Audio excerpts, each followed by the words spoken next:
वर्तमान सुधा आम 669 जन लोक सुरक्षित स्थान को आनीचु।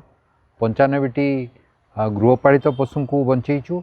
94टी स्थान रे वर्तमान चली जो पानी पशि जा बाहर कर बंदोबस्त करा जाउची।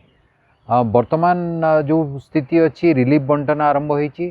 प्रत्येक जो बोट अच्छी आमर विशेषकर आमर स्थिति बालेश्वर और जाजपुर आपण जानी टिके अधिका प्रभावित होती।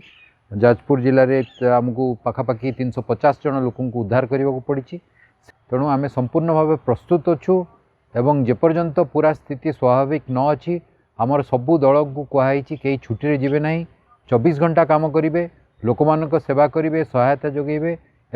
ओडिशा अग्निशम एवं जरूरीकालीन सेवा बन्याजनित परिस्थितिर मुकाबला करुछि। वर्तमान एथिपाई आमर 115टी दल नियुक्त अछंती। तांको पाखरे आमे 78टी बोट लगेइछु जो 4 आउटबोर्ड मोटर अछि। वर्तमान सुधा आम 669 जन लोक सुरक्षित स्थान को आनीचु। 95टी गृहपालित पशु को बंचेचु। 94टी स्थान रे वर्तमान चली जो पानी पशि जा बाहर कर बंदोबस्त करा जाउची। वर्तमान जो स्थिति अच्छी रिलीफ बंटन आरंभ होती।